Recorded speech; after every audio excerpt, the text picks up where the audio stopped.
Da, ai zic o fază destul de, să spunem oarecum ciudată, nu pentru oricine. Dar am ajuns la o concluzie, da, o concluzie destul de valoroasă pentru mine. A fost o fază acum vreo... Asta, acum vreo... Asta a fost prin decembrie. Băi, și s-a stricat centrala asta, frate. Nici nu știu cum îi spune. Are un nume franțuzesc. Chateau, Chateau nu știu ce. Are un nume franțuzesc ceva. Și nu știu, nu mai dea căldură, da? Bun. Băi, și am o scârbă de a suna proprietara, că mi-a spus orice problemă este în casă, să o sun pe ea, orice situație, să știe ea care-i treaba.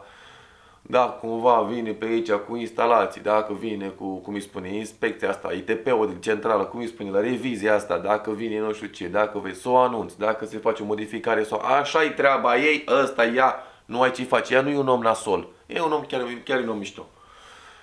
Băi, da, are treaba asta de a, spune oarecum de a controla, nu intră în casă să mă verifice în casă, dar trebuie să știe ea ce se întâmplă, verifică dacă am de plătit pe acolo pe jos, verifică pe internet, vede dacă am de plătit la curent, dacă am plătit gunoiul, din astea, chestii din astea, ca să mă țin din scurt.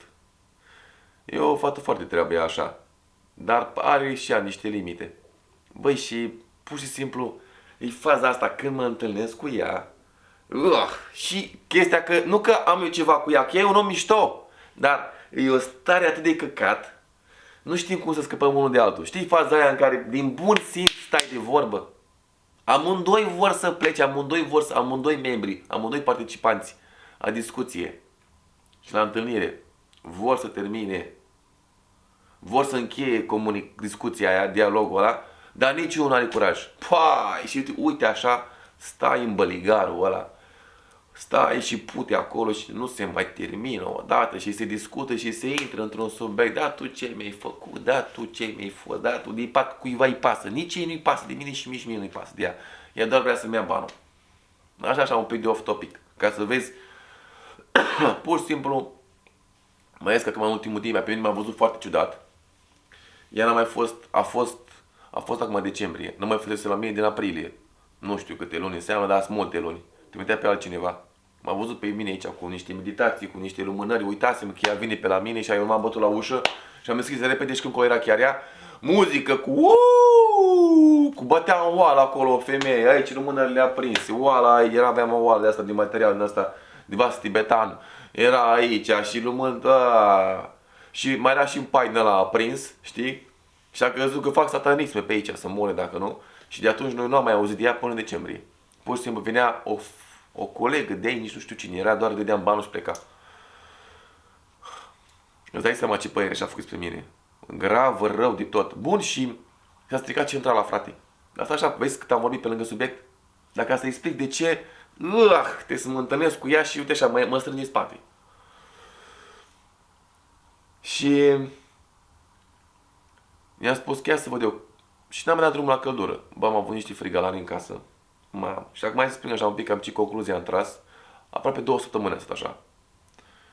Vezi ce concluzia am tras așa în frigul ăla.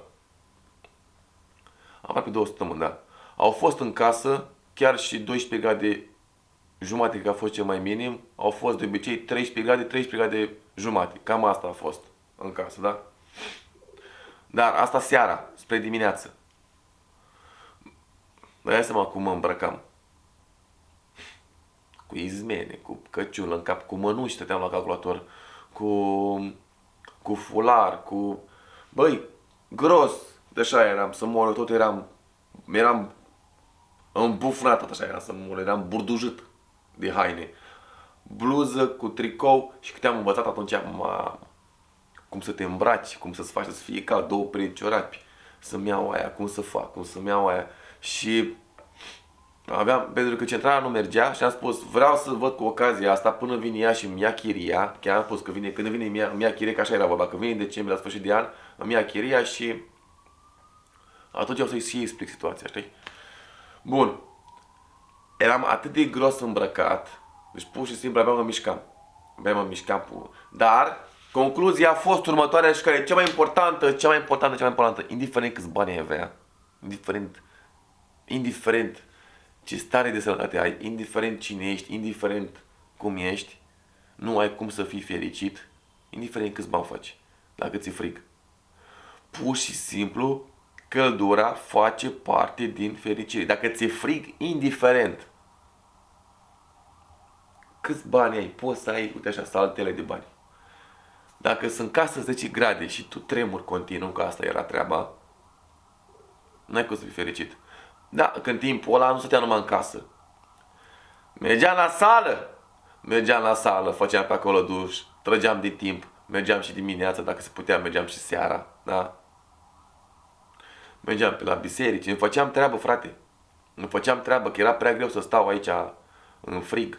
Dar eu am vrut să, pur și simplu, să ies un pic de confort. Am vrut cu adevărat să văd ce înseamnă treaba asta. Ce să zic, că era un efort destul de mare când mă culcam.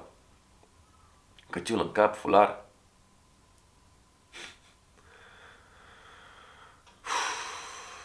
Frate, trebuie să, orice ar fi, să-ți fie cald. Să-ți fie bine. Dacă ți-e frig, nu găsești niciun moment de bucurie. E prea greu. E prea greu să găsești un moment de bucurie. Ești într-o stare de tremurat continuu. Ai mei nu știu treaba asta, că după aia se sperie, oleu, de ce n-ai venit acasă, stai aici. Eu am vrut ca experiență, că puteam să rezolv. Dar până la urmă femeia asta, fata asta, e o fată, care unde stai eu aici în chirie, dar ea plătește tot. Așa mi-a zis, orice problemă care se strică, care e a mea, o mașină spălat, o chestie, eu o repar sau o plătesc ea, știi? Dar eu am vrut să trăiesc experiența aia. Am vrut să cum îi. Asta a fost pentru mine, că e un moment perfect pentru mine să am o experiență, să câștig experiență, să văd ce înseamnă frigul, să văd ce înseamnă să cobor un pic treaba asta, un pic standardele astea de... Că prea trăim în confortul ăsta, frate, prea urci în mașină repede, da drumul la scaun cu căldură, să nu cumva să suferi. Dacă se poate cumva, mă duc repede jos, pornesc mașina, să fină, când intru ea, direct să fie cald, știi? Cu Webasto, care mai de care. Repede, să nu cumva, vara repede să stăm la răcoare, să nu cumva să suferim vreun pic. Toată lumea să se stea într-un confort maxim. Atâtea relații și atâtea relații, frate, care continuă, nici măcar nu-i, care merg așa pe burtă, doar din cauza confortului, că nici măcar, dacă ar fi datorită, ar fi o chestie pozitivă, dar nu e o chestie pozitivă, care nu se mai iubesc de mult. Dar unul din participanți stă în căcatul ăla, sau chiar amândoi, că na, e confort, nu mai e chef să te mai duci, nu mai e chef acum să mai faci altceva, nu mai e chef acum să mai cauți. Poate un membru se descurcă bine financiar și celălalt, cum a venit femeia, dacă bărbatul se descurcă bine financiar, femeia stă acolo în căcatul ăla care dă-i cald și moale. Și stă acolo, mergi pe burtă așa, cum mâini, cum nu-i, e mai bine decât, dar nu iubește, știi? Eu oricând dau totul pentru iubire. Dau totul pentru iubire. Eu, deci personal, totul pentru iubire, pentru că sentimentele astea sunt prea mișto ca eu să mă opresc doar la treaba asta, că mi-e cald, mi-e bine, da, îmi trăiesc așa fără să-mi bat capul prea mult, știi? Niciodată. Oricând, dacă e până mor am să caut treaba asta, să trăiesc iubirea, nu vreau să... Viața asta e cu emoții, frate. Ar fi păcat să le anihilez, să le anulez, nu? Asta e părerea mea, așa trăiesc eu. Dar ca idee, când ți-e frig, nici de iubit n-ai chef, nici de babardit nimic. De babardit nici atâta. Chiar, atunci chiar n-aveam niciun chef. Păi putea să vină, atunci, oricine, vreo antenoare din aia de fitness, că mie astea îmi plac, mie antenoare de fitness, să vină vreo una și, hai, lasă-mă, du-te de aici, că mi-e frig, deci pe bune, pur și simplu, nu că du-te de aici, nu stă capul la așa ceva, nu stă capul, singura chestie care stă este să treacă timpul. Să moră dacă nu. Urâtă chestie. Ce pot să zic dimineața când te trezești? Uai de capul meu, iadul. Mă duc aminte că aveam termometru și când mă uitam la termometru, mamă, 13 grade. Bă, 13 grade știi cum e? Nu e chiar așa, dar dacă mai cobora 3 grade, era cu aburi în casă. Dar, hai să vezi cum... pentru că eu mă culcam acolo, 2 pături, da? Și seara îmi puneam acolo, ca să fie cald așa, îmi puneam hainele, știi, îmi pregăteam hainele acolo în pat, îmi puneam lângă, în casă, ca să nu fie reci de peste tot, știi? Gândește un pic că la temperatura aia totul e rece. Unde pui mâna e rece, unde pui mâna e rece, frate. Totul e rece, nu este nimic cald. Asta e faza. Și îmi făceam de treabă. Îmi căutam de treabă. Mă duceam pe la mănăstiri, mă duceam și am spus că mama acum e un motiv în plus ca eu să mă duc, să-mi fac unele chestii. Pentru mine, sală mai multă, să ies din casă mai mult, că de multe ori, vezi, te blochezi în casă așa și tot te obișnuiești cu ritmul ăsta de a sta în casă, de a fi casă, de a fi închis așa în tine, ce puțin eu pentru mine, eu vezi de mine aici, să mă închid aici și parcă ți-e greu să mai ieși, frate. Te închizi într-o cușcă din asta și parcă mi-e greu după aia, stau vreo 2-3 zile pe aici și mi-e greu să mai ies. Mie mi-e greu să nu ies din casă pentru că am prieteni care seara mereu se întâmplă câte unul, am mulți aici în Iași, care băi ce faci, ieși un pic, eu sunt un băiat care ascult omul și ascult situațiile, cum îi merge relația și eu și îl întreb, știi, ia zi, cum mai să mai merge relația, frate, cum mai merge treaba asta, ia zi,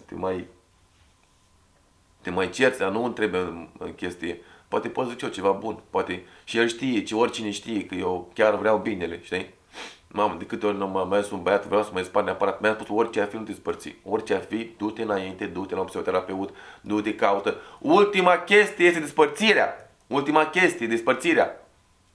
Nu înseamnă că acum te mergi pe burtă cu chestia asta, dar poate este o problemă. Dacă relația a mers, dacă a fost frumos începutul, bine, asta e pe lângă subiect.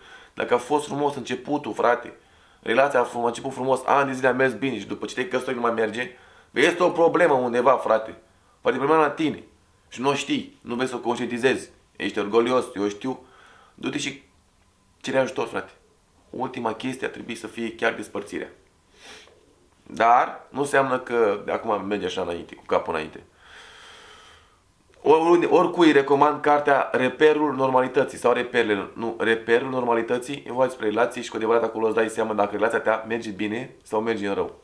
Sunt acolo niște studii științifice făcute, să vezi cam care-i treaba, de ce nu e așa, cam cum ar fi o relație frumoasă, cam de ce e nasoală, ce înseamnă o relație care merge așa înainte, aiurea. Sunt niște studii științifice făcute și care eu pe ale merg. Bun, ți-am zis, da? Frigul înseamnă durere, suferință, supărare, ce să zic. Păi atunci când eram frig, să mai sunt momente în viață când mai ești supărat, când mai ești trist, când te mai apucă unele gânduri. Păi atunci ai 10x, tată. Am mult mai serios. Deci suferința atunci e mult mai urâtă. Durerea e mult mai urâtă. Singurătatea prin frig se simte de 10 ori mai urât decât să spune că ești într-o stare de confort. Mamă, deci asta a fost o lecție pentru mine. Una e să ți-o spun și să poate e așa, poate nu e așa, să te gândești așa și una să o trăiești. Bași pula.